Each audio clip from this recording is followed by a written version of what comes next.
Shalom saudara yang dikasihi Tuhan, terima kasih kita berikan kepada Tuhan Yesus karena sampai hari ini kita masih dipelihara oleh Tuhan dengan kesehatan, kekuatan, juga umur panjang. Saat ini kita akan beribadah online. Saya persilahkan Bapak Ibu Saudara untuk mempersiapkan hati sama-sama dimanapun kita berada. Kita siapkan hati kita mau menyembah Dia, kita mau berikan yang terbaik buat Dia. Mari sama-sama kita berdoa. Bapa, di dalam nama Tuhan Yesus kami sungguh bersyukur bahwa dalam segala keadaan Engkau tidak pernah meninggalkan kami. Dan pada pagi hari ini seluruh kami jemaat-Mu GBI Ester akan beribadah. Kiranya Engkau memberkati setiap kami, menjamah hati dan pikiran kami, supaya kami tetap berpaut kepada Engkau, bergantung sepenuhnya dan mengandalkan Engkau dalam hidup kami. Saat kami beribadah, kami rindu bahwa Roh Kudus-Mu yang tidak dapat dibatasi oleh apapun menjamah setiap hati dan pribadi kami dimanapun kami berada, supaya kami tetap menikmati dan mengalami Engkau dalam pujian penyembahan kami. Bahkan kami diberikan pengertian, pengenalan akan Engkau melalui kebenaran firman-Mu. Terima kasih banyak Bapa, dalam nama Yesus kami berdoa. Haleluya. Amin.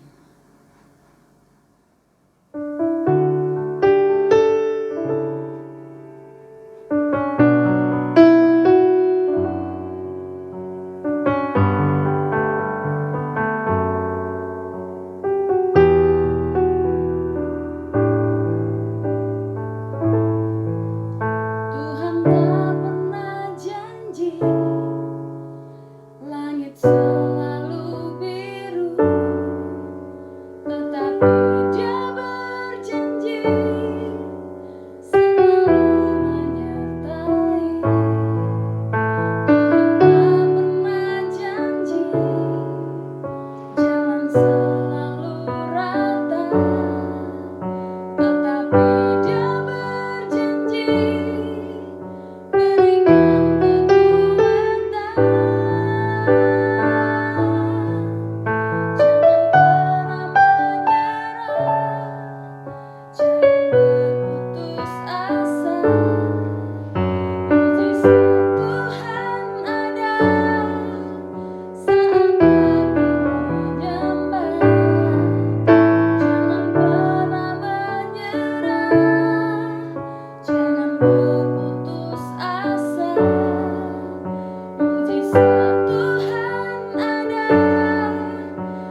Shalom, selamat pagi, selamat berjumpa kembali. Selamat hari Minggu Bapak Ibu terkasih dalam Tuhan. Sungguh Tuhan baik, Tuhan itu luar biasa. Kasih setia Tuhan selalu baru, kemurahan kebaikan Tuhan tak terukur, tak terselami, tak tertandingi oleh apapun dan oleh siapapun juga. Tuhan baik adanya dalam kehidupan kita. Kita boleh ada sebagaimana ada saat ini bukti bahwa Tuhan sangat mengasihi saudara dan saya. Baiklah Bapak Ibu terkasih dalam Tuhan, sebelum firman Tuhan dibentangkan, mari kita merendahkan diri kita, merendahkan hati kita, kita berdoa dalam satu nama, di atas segala nama, di dalam nama Yesus Kristus Tuhan dan Juru Selamat kami. Segala hormat, puji syukur, kemuliaan, kebesaran, kejayaan hanya bagi-Mu Bapa. Sungguh kami patut bersyukur dan terima kasih karena Engkau baik adanya dalam kehidupan kami. Karya-Mu, kuasa-Mu, anugerah-Mu tidak berkesudahan dalam hidup ini Bapa. Layakan kami untuk kami mengalami perjumpaan pribadi dengan Engkau melalui kebenaran firman-Mu Bapa. Sebab firman-Mu adalah Engkau sendiri yang sanggup mengajar kami, mendidik kami, untuk berikan kami hikmat, pengertian, pewahyuan yang datang daripada-Mu. Mari Tuhan Kau sucikan kami, Kau kuduskan kami, terlebih-lebih Kau membasuh kami dengan kuasa darah-Mu, sehingga keberadaan kami layak berkenan di hadapan-Mu, sehingga setiap kebenaran firman-Mu tertanam dalam hidup kami, tertanam dalam hati kami, mampukan kami untuk melakukannya. Sebab kami tahu Tuhan, ketika kami mengasihi Engkau, kami tidak sekedar mendengar, namun kami juga melakukan firman-Mu. Hamba-Mu yang Kau pakai sebagai alat-Mu, mari Tuhan pakai hamba sebagai alat di tangan-Mu. Kuasa urapan-Mu mengalir ke diri hamba-Mu. Engkau taruhkan perkataan-Mu dalam bibir mulut hamba-Mu, sehingga perkataan-perkataan ilahi yang datang daripada-Mu mengalir atas diri hamba-Mu. Dalam nama Yesus kami berdoa, kami mengucap syukur, haleluya, amin. Sungguh Tuhan itu luar biasa saudaraku. Kita lihat kebenaran firman Tuhan yang itu luar biasa atas kita semua, yang terambil dari Ibrani pasal 11 ayat 1. Firman Tuhan katakan, iman adalah dasar dari segala sesuatu yang kita harapkan dan bukti dari segala sesuatu yang tidak kita lihat.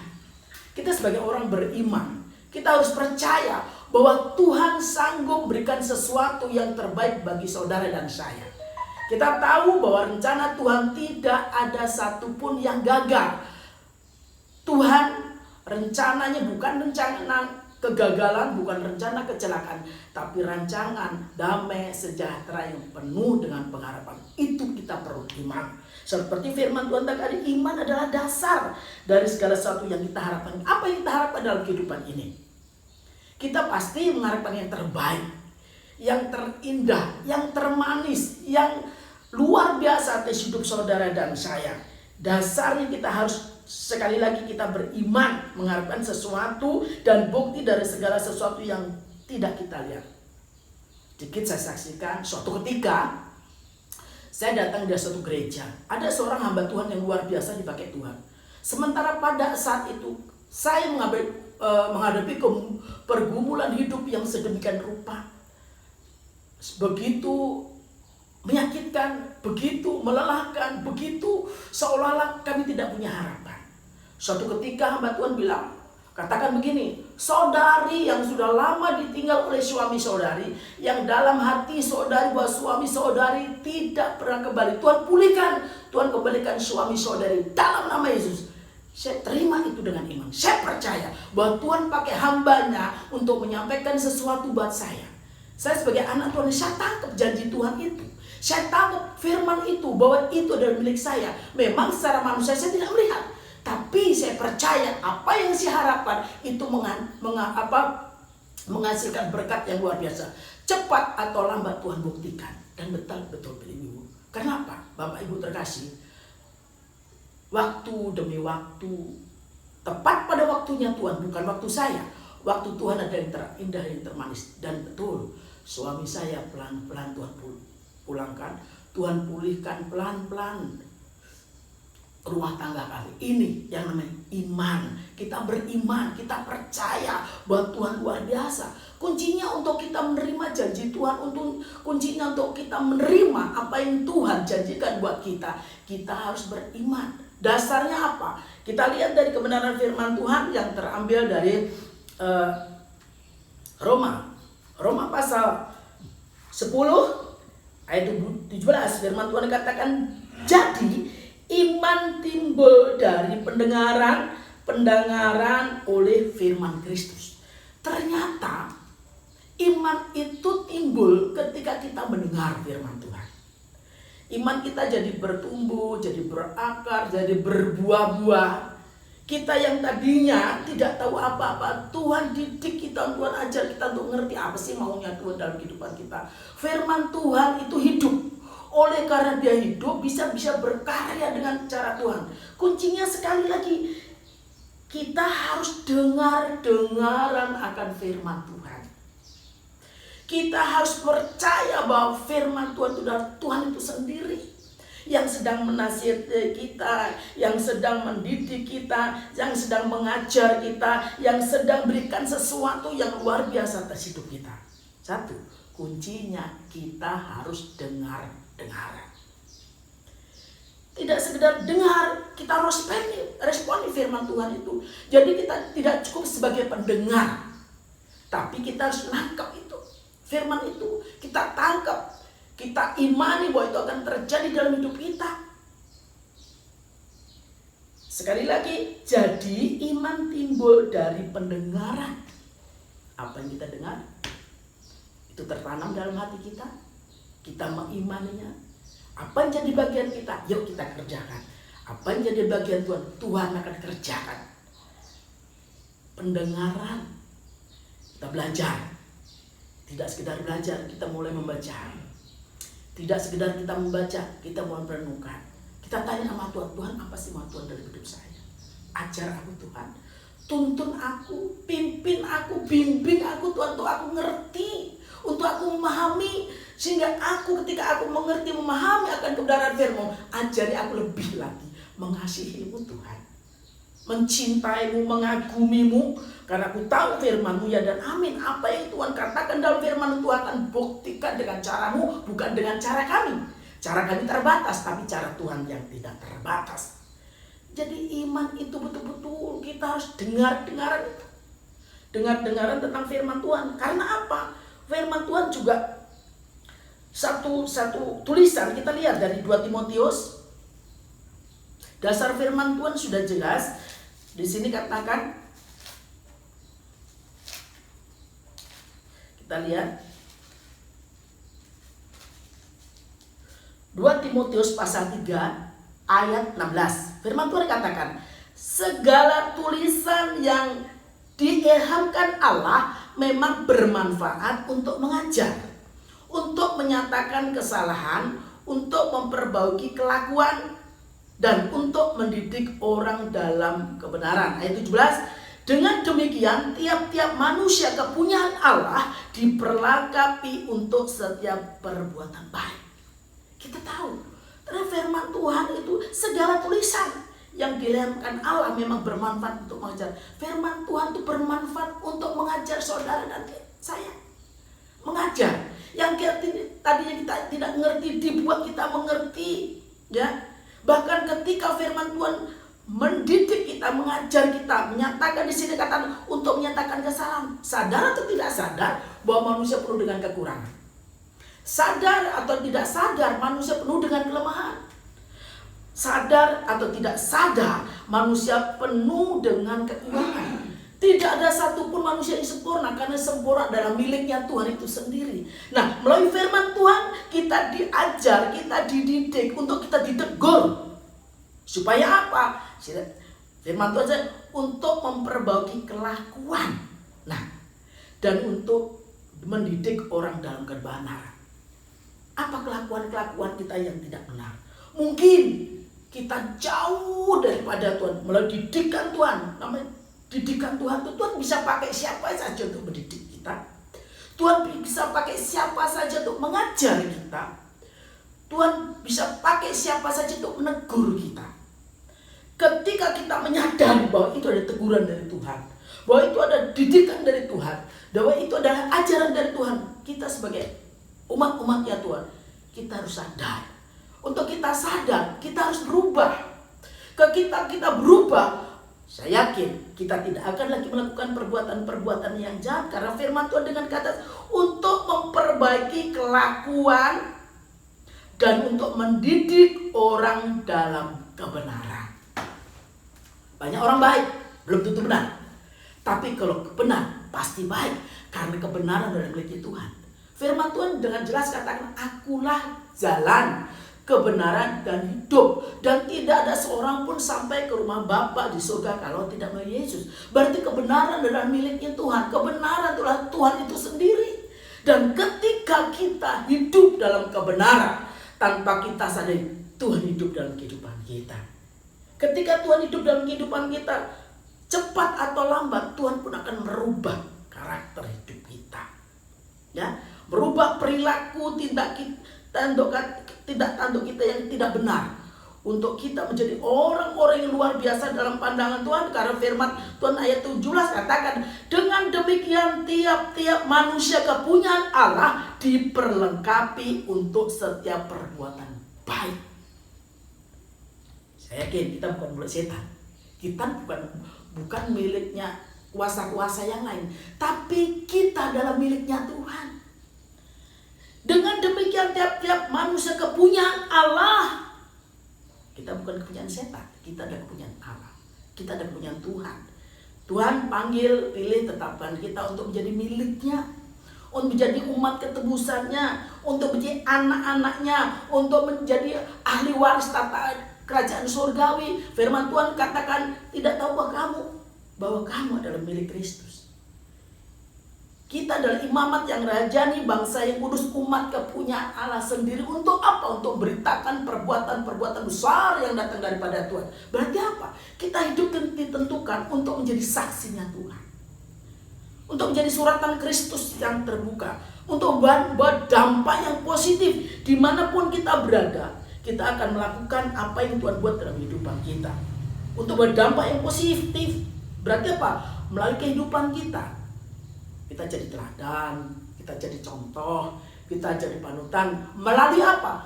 Perilaku, tindak tanduk, perkataan, dan gaya hidup kita. Ya kan?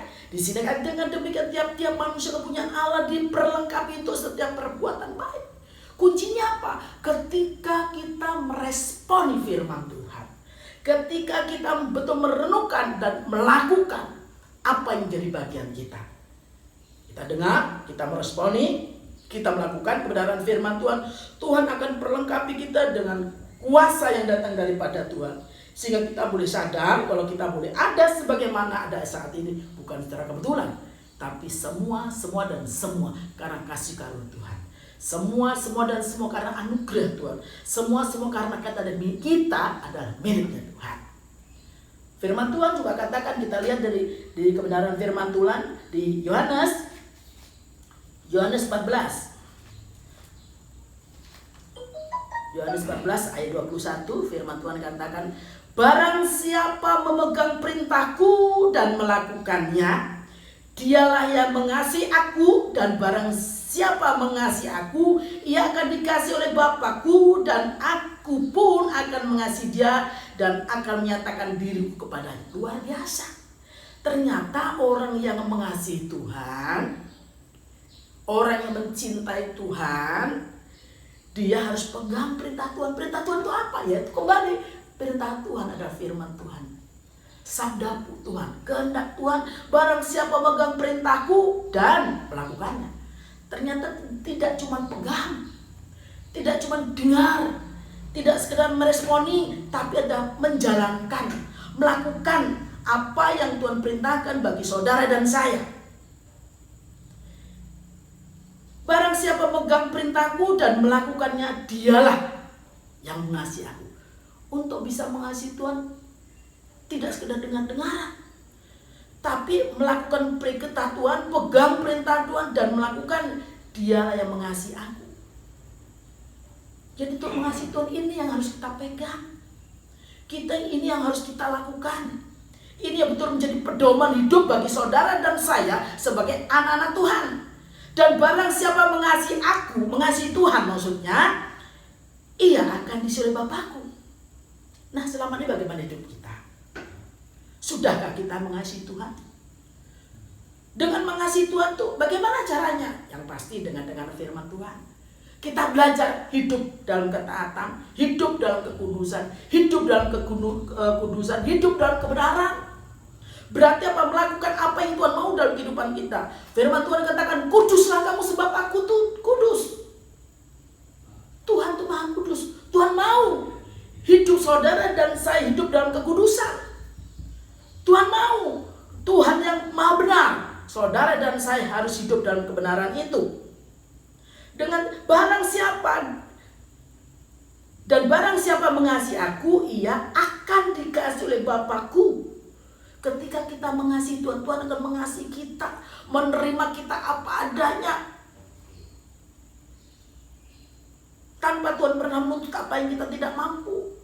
Kasih perlu ketulusan, perlu kepolosan, perlu totalitas.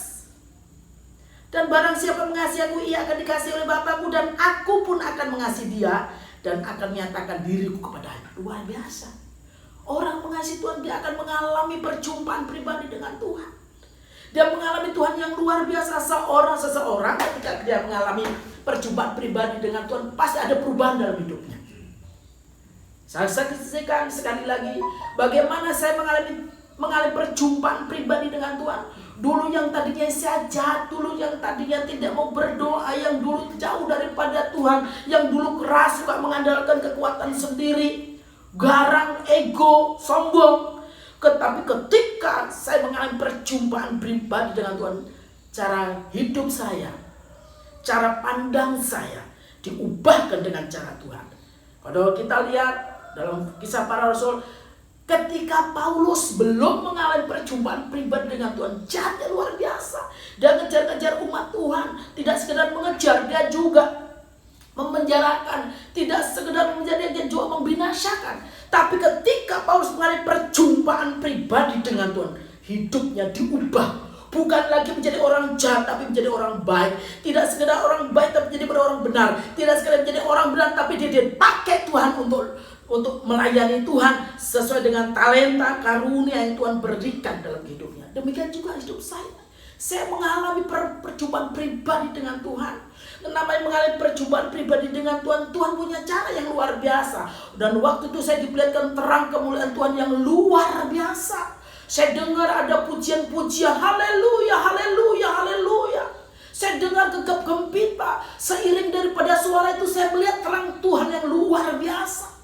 Saya nggak tahan melihat sinar itu. Saya nggak tahan memandang kemuliaan itu. Dan seiring daripada sinar itu masuk ke badan saya rasa kayak kesetrum. Kayak ada aliran listrik, kayak ada aliran ilahi yang masuk dalam hidup saya. Saya bertanya, itu apa? Itu siapa? Di situ saya mendengar dengan jelas di dalam telinga kanan sebelah saya, di dalam suara yang begitu lembut, penuh dengan karisma, penuh dengan kebijaksanaan. Itu Yesus. Disitulah saya mengalami perjumpaan pribadi dengan Tuhan. Saya mengalaminya sendiri.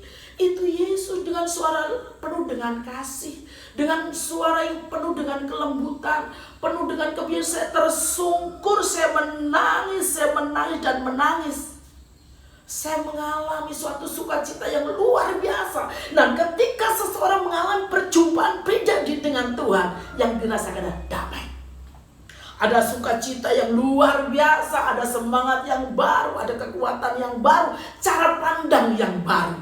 Yang tadinya malas berdoa, yang tadinya malas ke gereja, yang tadinya malas muji-muji Tuhan, yang tadinya malas untuk kita mengenal Tuhan dengan benar, dengan adanya perjumpaan pribadi dengan Tuhan, Tuhan ubahkan sedemikian rupa sehingga saya haus, saya lapar untuk saya berdoa, saya haus dan lapar untuk saya melayani Tuhan, saya haus dan lapar untuk saya lebih lagi dekat dengan Tuhan. Karena saya tahu ketika saya mengalami perjuangan pribadi dengan Tuhan, ada sesuatu yang beda dalam hidup saya. Saya bersyukur kalau saya pernah mengalami perjumpaan pribadi dengan Tuhan. Jika apa? Kita mengasihi Tuhan lebih-lebih dan lebih lagi. Kita belajar di sini supaya iman kita makin hari makin bertumbuh, makin berakar, makin berbuah-buah.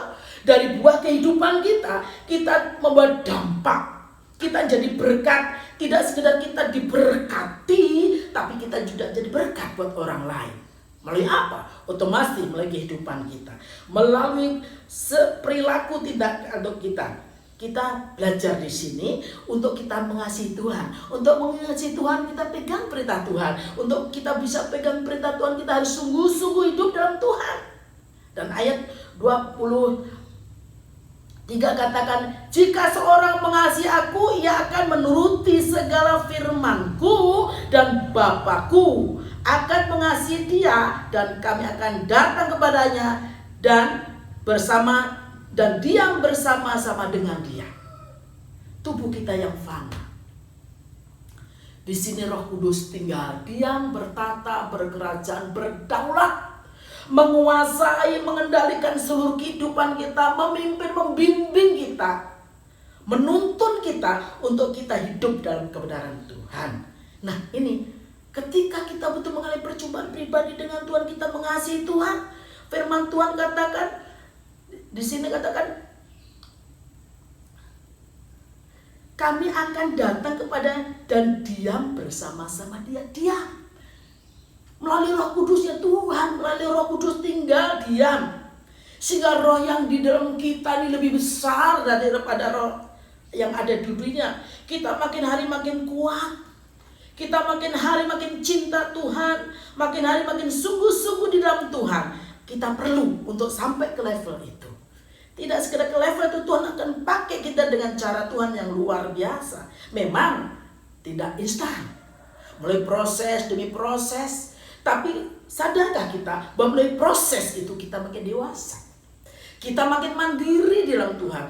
Kita tidak terikat dengan dunia yang bisa menyesatkan kita. Namanya terikat, terbelenggu, terkurung, itu bukan dari Tuhan, itu dari setan. Membuat kita lemah, membuat kita jauh daripada Tuhan. Kita malas muji-muji Tuhan. Kita rasa-rasanya aku sudah benar kok, aku sudah baik kok, aku, tanpa kita sadar ada kecongkakan, ada kesombongan, ada keegoisan dalam diri kita. Ketika kita mengalami perjuangan pribadi dengan Tuhan, Tuhan akan lepaskan itu semua. Bahwa ternyata kita ini bukan siapa-siapa, kita tidak mampu berbuat apa-apa. Kita serba terbatas, tapi Tuhan yang tak terbatas. Kita cari wajah Tuhan supaya kekuatan yang tak terbatas itu mengalir dalam kehidupan kita, sehingga yang kita tak terbatas menjadi sesuatu yang luar biasa. Firman Tuhan dengan jelas katakan, ayat 24, barang siapa tidak mengasihi aku, ia tidak menurut. Barang siapa tidak mengasihi aku, ia tidak menuruti firman-Ku. Nah, bagaimana hidup kita? Kalau kita betul-betul mengasihi Tuhan, kita betul-betul harus menuruti firman Tuhan.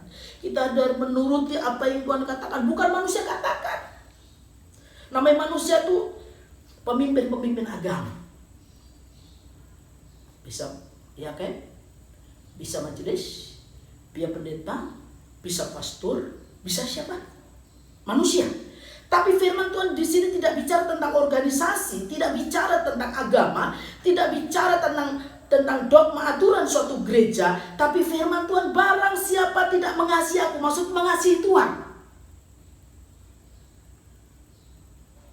ia tidak menuruti firmanku. Orang yang tidak mengasihi Tuhan, dia akan berontak tentang kebenaran firman. Dia akan nolak apa yang tertulis dalam firman. Dia akan nyangkal itu semua. Dia melihat ini alasan macam-macam. Tapi ketika kita mengasihi Tuhan, kita berarti kita ada penundukan diri. Ya Tuhan, ini aku. Ini aku di hadapanmu Tuhan, aku memerlukan Engkau. Aku memerlukan kasih-Mu, aku memerlukan anugerah-Mu, aku memerlukan Engkau Tuhan. Reka-reka yang aku tahu di luar Engkau, aku bukan siapa-siapa, bahkan aku tidak mampu berbuat apa-apa. Ajari aku untuk mengasihi-Mu. Ajari aku Tuhan. Secara manusia aku gak mampu, secara manusia aku terbatas, secara manusia aku penuh dengan kekurangan. Tapi satu hal yang aku tahu, ketika aku belajar mengasihi-Mu, maka aku akan mengenal Engkau secara pribadi. Karena firman Tuhan dengan tegas katakan, barang siapa tidak mengasihi aku, ia tidak menuruti firmanku. Dan firman yang kamu dengar itu bukanlah daripadaku, melainkan dari Bapa yang mengutus aku. Jadi dalam arti apa? Ketika kita dengar firman Tuhan, kita dengar akan sabda Tuhan bukan dari manusia, tapi dari Tuhan itu sendiri. Mungkin saya saat ini sebagai manusia, Tuhan izinkan, Tuhan pakai saya untuk menyampaikan kebenaran firman ini. Jadi itu bukan karena gagah kuat dan perkasa saya, tapi sesuai dengan firman Tuhan yang sudah tertulis. Sekali akan saya ulang supaya kita memahami, kita mengerti bahwa barang siapa tidak mengasihi aku, ia tidak menuruti firmanku. Dan firman yang kamu dengar itu bukanlah daripadaku, melainkan dari Bapa yang mengutus aku. Semua itu kukatakan kepadamu selagi aku berada bersama-sama kamu. Saya ulang, semuanya itu kukatakan kepadamu selagi aku berada bersama-sama dengan kamu. Tetapi penghibur, yaitu Roh Kudus yang akan diutus oleh Bapa dalam namaku, dia akan mengajarkan segala sesuatu kepadamu dan akan mengingatkan kamu akan sesuatu yang telah kukatakan kepadamu. Roh Kudus akan berikan hikmat. Roh Kudus akan berikan pewahyuan. Roh Kudus akan berikan pengertian. Roh Kudus itu sedang menuntun kita hidup dalam kebenaran. Didasari apa? Kita harus beriman dulu. Didasari apa? Untuk kita dengar-dengaran akan firman itu. Kita belajar. Selama kita tidak mau belajar dan selama kita tidak mau diajar oleh kebenaran firman Tuhan, sampai kapanpun iman kita tidak akan bertumbuh. Sampai kapanpun iman kita akan menjadi iman yang dangkal. Tapi melalui kebenaran firman Tuhan, kita dinasihati, kita tegur, kita diberikan pimpinan, kita diberikan bimbingan, kita diajar sedemikian rupa. Waktunya tidak ada waktu terlambat. Ketika kita mau meresponi, ketika kita mau belajar, ketika kita mau mengenal Tuhan dengan benar, ketika kamu belajar tidak sekedar membaca, mendengar, meresponi, tapi juga mengukuhkan firman Tuhan itu, maka saya yakin dan percaya kita menjadi orang-orang yang luar biasa. Tidak sekedar mengasihi Tuhan, tapi Tuhan mengasihi kita. Tidak sekedar kita diberkati, tapi kita juga menjadi berkat. Firman Tuhan sungguh luar biasa. Biarlah firman Tuhan itu menjadi pedoman hidup, menjadi gaya hidup, menjadi tontonan hidup kita. Inilah kompas untuk kita hidup dalam kebenaran Tuhan. Menjadi satu yang luar biasa. Karena kita lihat, saya diingatkan satu ayat di Mazmur 119.